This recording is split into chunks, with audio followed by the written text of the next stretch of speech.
My name's Erwin, and this is the Poetry Lighthouse. In today's episode, I had the pleasure to interview the book cover designer Jamie Keenan, who will talk about his experience and creative process. Welcome to the Poetry Lighthouse podcast. Today we have a very special guest, which is Jamie Keenan. He is a book cover designer. So to begin, could you please introduce yourself and tell us how you ended up in the book cover industry?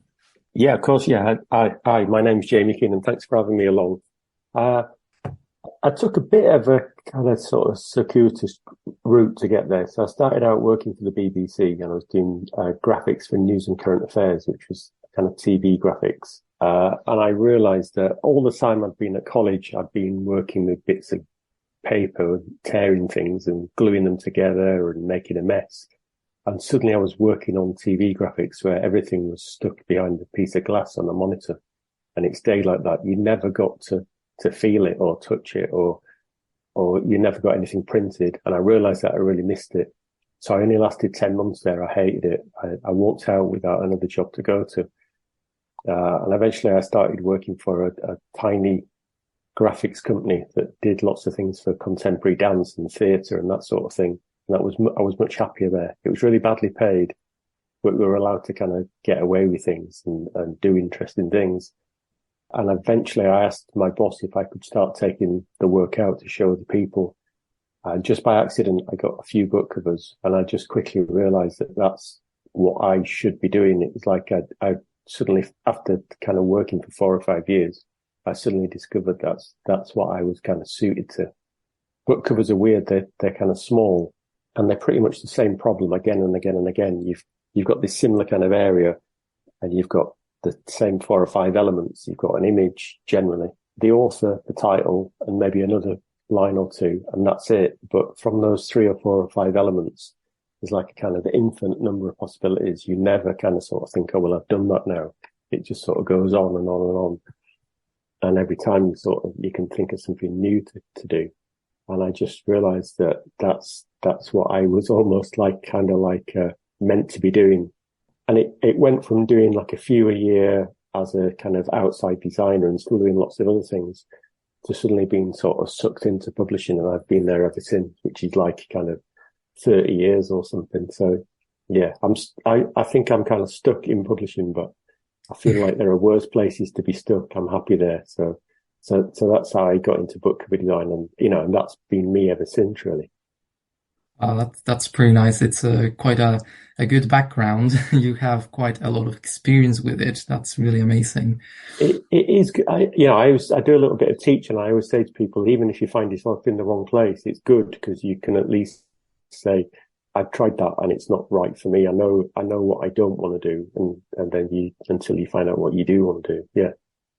Right. So basically this would be your passion. Would you consider this like your passion job or your job? I think it's both. I mean, there are some days when it's definitely a job, it's sort of tough and miserable, and I get things rejected, and then it's a job. And then there are other days where I sort of think, I can't believe I get paid to do this. It's fantastic. So it's sort of one or the other, and sometimes both at the same time, which is, is pretty good going. If you can get paid to do this, I sort of think you can't really complain too much. I feel like I'm doing okay. It's fascinating. Might be quite a lot of fun once you really get into the project itself, right? That's pretty nice. Yeah. So could you tell me a little bit more about the publishing houses you have worked with and what roles did you play in them? The roles have always been very minor. I started out at an academic publisher called Routledge, which was really good training. It was obviously a lot of pretty much all non-fiction. And it was also 2 colour. It was like basically black and another colour, but it was a really good discipline. So it meant that after doing that for 3 or 4 years, when I moved on to part of Jonathan Cave and Vintage, which was part of Random House, suddenly because it's a bit like only being allowed to play on a kind of crappy little guitar and suddenly you've got like a big recording studio or something. It was a really good discipline so that when I did suddenly have all these, any colour I wanted to work with and like finishes and special printing processes, I really kind of appreciated it because I'd had it like a little bit tougher before then. So then I worked for Jonathan Cape and Vintage for a couple of years, and then I decided to go freelance. There's a weird thing that when you work for a publisher as a junior designer, the logical progression is to be like a middleweight designer and then a senior designer and then a deputy and then be an art director. But you realize that at each step up the kind of greasy pole, you'll be doing less of the jobs that you actually really love doing, the design, and more making sure that other people are doing the jobs that you want to be doing yourself. So although to begin with, you sort of think that's what I want to do, a lot of people realize why would I want to do that? Why would I want to manage other people? I want to do this job. So I think you quickly figure out which sort of side of the fence you're on. Do you want to be a designer, or do you want to like have a career and sort of manage people and progress in that kind of way? Right. And I realized that I've got no interest in kind of managing other people. All I want to do is design. So that was that. Yeah, I totally agree with you. I mean, it makes sense for the career path, and especially if you enjoy the craft of creativeness, right? Instead of controlling, supervising other people, which might be a little bit different than, the area itself. So completely. That's really nice. Good. Yeah. You told me that you're freelance now, so you get to choose your project. So, but before, when you were in publishing, they assigned you certain projects. Is that right? Or could you choose which projects you wanted? You could a little bit. How it works generally is that you'll all sit around a table and there'll be a big pile of jobs, and they'll say, "Oh, this next job is called this, and it's about that. Who wants to work on this?" And sometimes there might be a designer who's got a particular interest in that kind of stuff, and they say, yeah, I'd love to do that if no one else is interested. And then, but obviously you've got certain jobs that everyone would kind of kill to get to. And then there's other jobs that no one wants to do at all. So you basically get into this kind of situation where you get a nice job if you're prepared to do like that horrible job as well. So there's a bit of a kind of balancing act. And certain publishers have different ways of working. Some art directors are really good in that they'll include all their staff and make sure that everyone gets nice things to work on. And other art directors are slightly more, they're good at sort of keeping all the good jobs for themselves and, sort of making everyone else do the boring stuff. So, yeah. And now I don't have to worry about that. I basically just say yes to everything that comes in, and because you never really know. Quite often you think that a job is great, and then when you start working on it, it doesn't quite work out like that. And other times you think that a job that sounds fairly kind of boring, and when you start working on it, it turns out to be great. So I'm a really bad judge of knowing what a good or a bad. So I just say yes to everything and see where it goes. You never know. Oh, that's fantastic. I guess once you reach that level of expertise and you're able to do it by yourself, freelance, it's wonderful. You have your own clients and your own projects. I think that's really good. Yeah, expertise might be pushing it slightly, but yeah. So could you take us through a step-by-step process in the making of these book covers that you create the craft? Do you use paper or do you do it on the computer? If it's fiction, the first thing I do is kind of read the book, because you never. When you read a book, it's like entering like a kind of a different world. Like every book has got its own kind of feel and its logic and its like color scheme, and it's hard to explain. But to me, when I read a book, when I'm in it, I get this sort of feel of like, oh, this is a really kind of monotone world that I'm in now, or very colorful, or very dark, and it's got like sharp edges, or it's very kind of like organic, or this sounds really weird, but that you get these kind of abstract feels from a book. Being a cover designer has almost been like a translator. You're taking words and you're translating it into something that you can sort of see.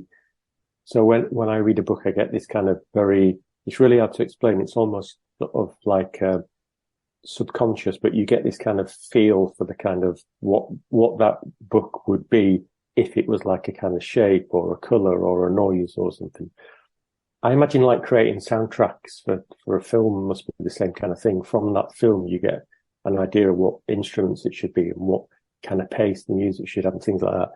And at the end of it, you can't, it's not as kind of, it's not as logical as sort of saying at the end of it, yeah, the cover should be like, it should be a brown dog with a blue sky. It's far more vague than that, but you just have this feel of certain typefaces and what you could put on that cover that would be like a kind of equivalent of what the inside of the book is. What I try and do is I try and imagine that if the author was as good at design as they were at writing, what would that exact equivalent of the book be? So that from looking at the outside and reading the inside would be almost sort of seamless. So after reading it, I have this sort of vague idea of what the cover should be. And then I try and come up with some kind of idea that gets across that.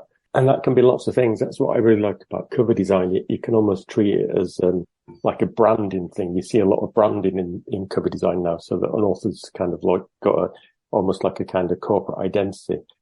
Or you can treat it as packaging, or you can treat it in a very sort of photographic style, or you can do it in a very kind of literal, illustrative way. So you illustrate that thing that happens on page 33, or it can be very kind of typographic, I think that's why cover design is so interesting, because although you might meet 10 people who are cover designers, you're really meeting 10 designers who, one's a photographer, one's an illustrator, one's far more interested in typography, one's got no interest in typography, but is interested in making things or model making, or, it can be anything. It can be very, very DIY, or you can commission people. And that's why you get this kind of broad range of results. And there's no right or wrong. So if you give 10 people a cover design to come up with, they'll come back with 10 different things. And it's not like the 100 meters where one person is faster than all the others and there's a right or wrong. One person comes up with something and you think it's fantastic and I think it's terrible. But, who's to say who's right? It's all, that's what I like about it. It's that nobody really knows what they're doing and everyone's just kind of like fumbling around trying to do the right thing. So, Right. Yeah. Sorry, I forgot what the question was now. No, it's fine. Actually, I really like the kind of allegory that you made about the translation. I think it's a good way to see how it works because, yeah, as you said, sometimes you might want to capture the entirety of the book, and sometimes you might really want to just pick a certain point of view that makes the whole of the essence of the book. That's really nice. Exactly. Yeah. Basically, the question was so the process in which it goes. So right now, I think it would be at the stage of creating the idea, coming up with the idea of the cover. Right.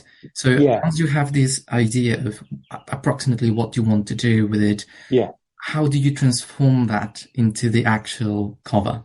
The kind of design that I'm least interested in is where you find a nice image and you choose a nice typeface and you put the words in a nice typeface on top of the picture, like that kind of traditional book cover. I just find that quite dull, really. So what I much prefer is some kind of idea. So there's something, while you're reading the manuscript, there's some part of that manuscript that just like clicks in your brain. And you suddenly realize that you can employ like some kind of idea to illustrate what that book is about. And it's generally the idea then implies everything else. I'm not very good stylistically. So some people can just choose two typefaces and a color and kind of put them on the page in such a way that it's just like a beautiful thing. It's just right. I'm really terrible at that. Which is why I like ideas. If you have an idea, which means that you're going to say make the front cover look like a passport, or it's going to look like a crossword puzzle, or you're going to build it out of cardboard, that straight away, that dictates the way that the idea makes the decisions, if you see what I mean. So I then don't have to think about, what typeface would be right or what color scheme, because the idea sees it's got to be this kind of typeface, it's got to be this color scheme. And then I'm just kind of guiding it along. It's got a life of its own, and I'm just there to make sure that it sort of, makes its way through these kind of like obstacles to get to the other side, rather than sort of worrying about, making this thing look beautiful. It propels itself. So I really like those kind of covers where I get an idea like, the cover sort of says, the typeface should be made out of trees, or it should look like a kind of, a plan or a blueprint, or that's the kind of way that I think I work best in a way. So, nice. And so when you have this image in your mind already fixed, do you instantly go, okay, I have this picture, I'm going to put it on paper, like you draw it, or do you instantly go, do you have like a computer system that is specifically for cover making and you design it there?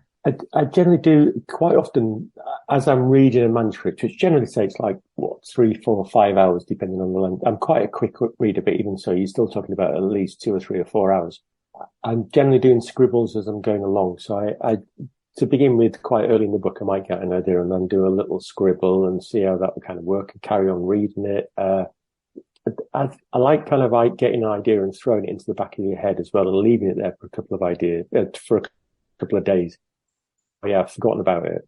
And then 2 days later, you'll come back to it and it's almost so your brain has been kind of thinking on it and it's sort of developed it or thought, well, it's okay, but you could sort of progress it a bit and you could change it in this way or it could develop it this, and it kind of moves on a bit. And then what I like to do is sort of hunt about a bit. I kind of Google things around like images and ideas and things like that. I like to collect like a sort of series of like images and just very sort of quickly. My favorite way of working is that, sometimes I'll be working on something and about sort of 5:30, 6 o'clock, I'll sort of think, right, that's it. I'm finishing for the day. And then have a quick look at my list to see what I'm going to do the next day. And I sort of think, oh yeah, it's that job where I need to get hold of, that kind of image. And I just think, I'll just have a quick look now. So I'll just have a quick look on like Getty or Shutterstock. And I'll sort of think, yeah, that's the sort of thing that I'm looking for. I'm looking for a polar bear or a tractor or, a castle or something. I'll think it could be, yeah, that one's quite good. Those are the ones that I'll get 2 or 3. And I'll sort of think, I'll just open it in Photoshop. And I open it in Photoshop and I'll think, yeah, it just needs chop. I'll just chop it out. Yeah, I'll chop it out like that. And I'll probably put it on a yellow. Yeah, I'll do that now. And sometimes I do that. And 2 hours later, I suddenly think, oh, I've done the cover. And because I kind of unofficially clocked off for the day, I've not even realized that I'm working. And I sort of think, oh, it's kind of done. And I'm in this kind of like, it's almost like, I don't know if you play computer games, but I used to like a long time ago, and it's terrible because when you play them, you go into this kind of zone and the rest of the planet just disappears and time can just, 2 hours can just go in the blink. And it's like when work's going really well, because you get into the zone and time disappears and you can't see anything outside of, this kind of like halo effect. And it's amazing. And you suddenly think, oh, that's it. I've done it. And it's such a nice feeling. So that's my favorite way of working. Absolutely. So I quite often work like that. And, so I like getting like a collection of images and then kind of boiling it down and, people used to create these kind of mood boards that I always thought were awful, but I think what I do is a kind of like internet version of that, really. I collect a folder with a few little images and things and then do some scribbles as well. The first thing I do when I start any job is just write the author and the title in pencil on a white piece of paper, because sometimes just that alone kind of suggests something. There's just something about how the letters shape, or the shape between two letters, or makes you think, oh, it could work like this, or you never know. I always feel that every book has got this, the book wants to look as good as possible. Books are like humans, they don't want to look terrible. They want to look good. And they're trying to help you, but you can't hear them, but they give you these clues. And if you look hard enough, they'll kind of like, they're sort of saying, this is what I want to do. And you just got to be, if you're quiet, they'll help you. And every book cover's got like a little thing that you can, if you look hard enough, it's there and you can almost sort of crack it that way. So I work in like a few different ways, I suppose. And a combination of those comes out hopefully with some kind of idea that I can, take on. Fantastic. That's a really nice process. I could not imagine doing that before this interview. That's really insightful. And so once you get, but, I mean, it could be terrible if you did it. You may think this is a terrible way of working. It's a really kind of individual thing, isn't it? It works for me, but other people might think that's awful. They've got their own way of working, which is so much better. Or Well, I think everybody may have like a different sort of working. I don't think there's like better or worse. I think it's just different types of working. It depends on the person, but I think Yeah, it's part of the creative thing, because if you create something, it's very personal. It doesn't yeah, follow a structure. So I think it's pretty nice. And that's so right. when you during this process, do you communicate with the author? Do you have like meetings to see what do they like? If I'm working for a publisher, I generally have no contact with the author at all. Everything's done either through an art director or a designer, or if it's a smaller publisher, you're working for editors and things. But you send the work to them, and they say, "This is great. I'll send it to the author," and then they come back and say, "This is what the author thought. This is what we think." So you generally kept, kept at a distance. But more and more of the last few years, authors have been contacting me directly and said, "I've seen your website. I like your work. Would you do a cover for me?" So more and more I work for people, directly, which when you get it right is fantastic, because it's so nice to kind of read someone's work, come up with something, and then for them to say, "This is exactly, this exactly gets across what my book is about." Obviously, you then get the other end of it where people think what you've done is terrible, or, say you take the rough with the smooth, but when it works out well, it's really, really good. Really like that. And so approximately how long does it take you to the whole process from the moment you are assigned with the project to the moment you have the finished product? Generally, from getting the job, I try and send the first set of roughs back in about 2 weeks. And that includes reading the book. So it's not a lot of time, but I like to work quite quickly and and keep sort of momentum going. So I generally return things within a couple of weeks. And then it can really depend on their response to that. That can be anything from, "Yeah, we love what you've done and that's finished," through to, "These are terrible, start again," to a kind of, somewhere in between where we like one of them, but it needs developing, and, can be anything. But you generally work on covers between 6 and 9 months before the book is published. So quite often you'll work on something, get the cover approved, and then it will all go quiet for a few months. And then nearer the time, then they'll send you all the copy, and you'll put the spine and the back and everything else together and send it to print. But to get a cover, the actual front cover knocked into shape, is generally kind of 3, 4, 5 weeks, really. Right. Yeah. Yeah, so it depends on each client, but I would say actually I think that's a quite fast-paced working process, because 2, 3 weeks to come up with the whole concept and stuff. I think it's quite fast already. Yeah. Yeah. And so I love the cover that you did on The Wasteland. I was particularly interested because I saw this also in class. So you managed to, because you captured the idea of modernism and fragmentation of T.S. Eliot, and these poetic conventions that are, kind of avoided. He avoids this iambic pentameter and this, and he created his own kind of poetry, pretty much, is very popular. And so it also, when I read it, it brings a bit of bewilderment, a bit of astonishment as well, because it's quite new to us, and sometimes really hard to understand because of the fragmentation that comes. Sometimes you have fragments of newspaper, old poetry, new poetry, dialogue. So it's quite interesting. So how did you come up with the idea for the cover of The Wasteland?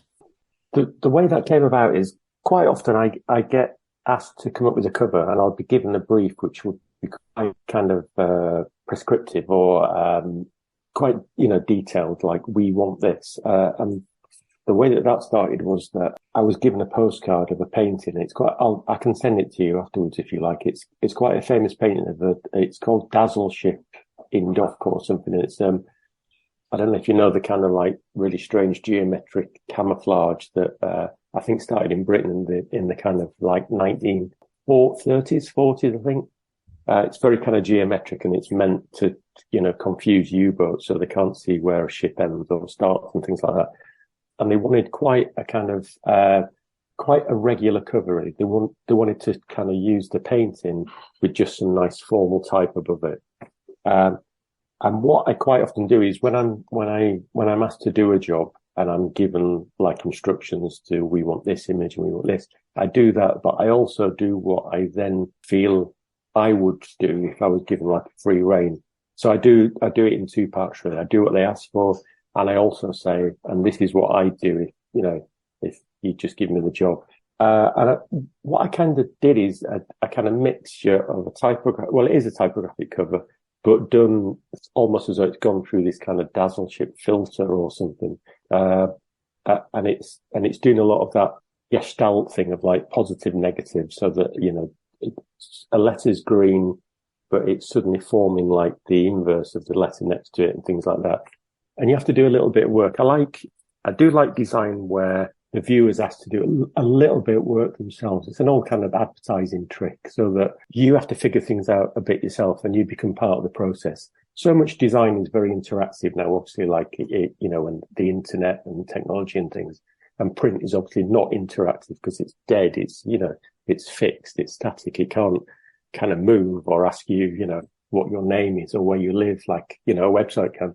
But there are other ways of drawing people in. So what I'm really interested in is design that's like unfinished, or that makes you figure it out in some way so that you become part of the process. I think too much design is so kind of like, you don't have to do anything. So you're very kind of passive. And Right. I like something that draws you in so that you become part of it. I think if you can do that with a book cover, then the reader is almost, before they've even like picked the book up and have a look at it, they're almost part of it already. Yes. So I like things where you need to figure something out. So what I wanted to do is that, I sort of said to the publishers, you want a kind of dazzleship cover. So here's like one that's literally like a picture of a dazzleship.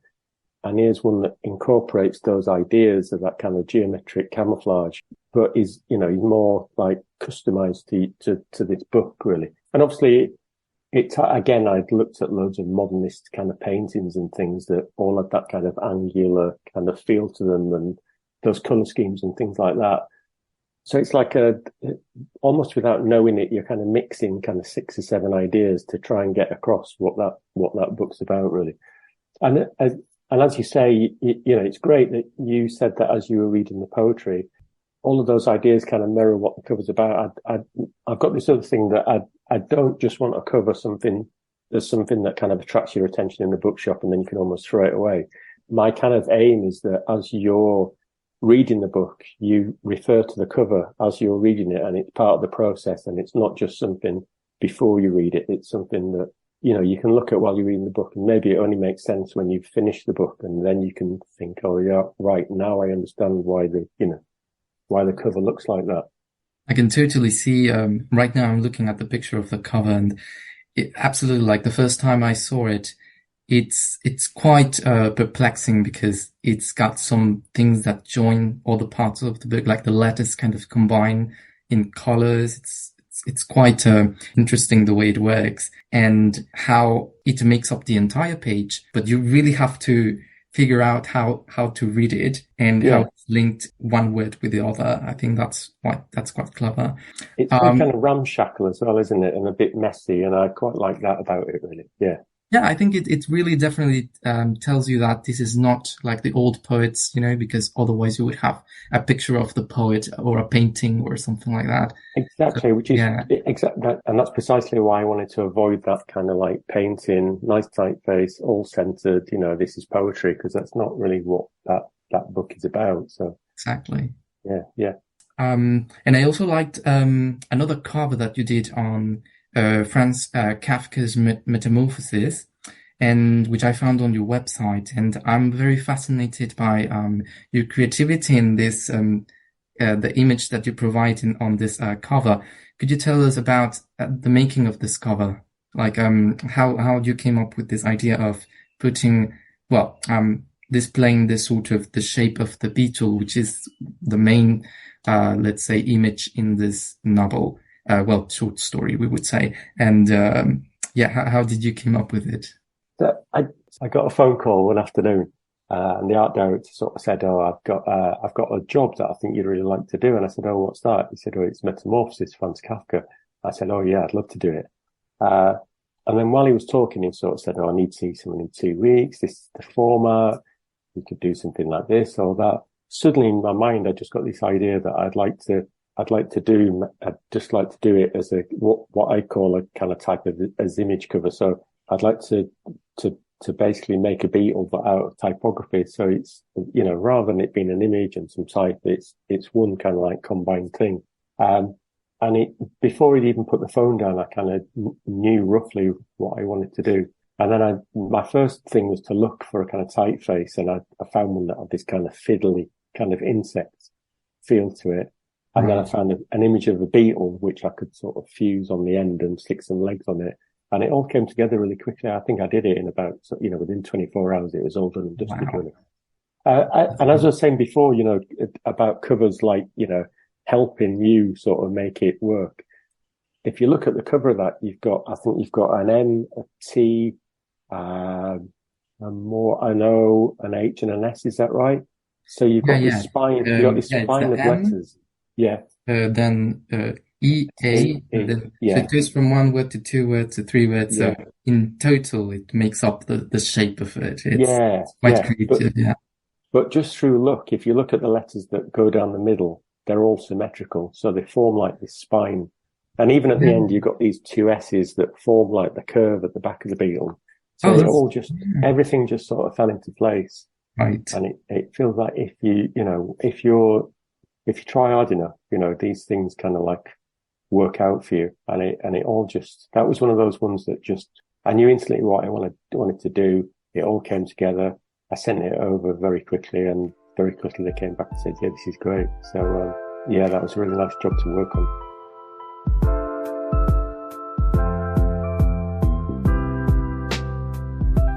This was the first part of our interview with Jamie Keenan. Please click on the next episode to listen to the second part.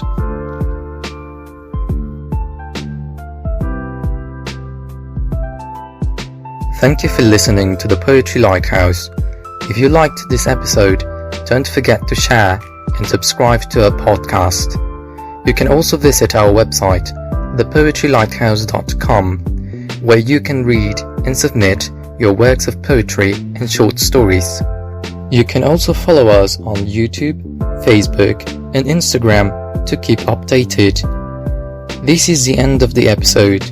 Thanks again, and see you next time.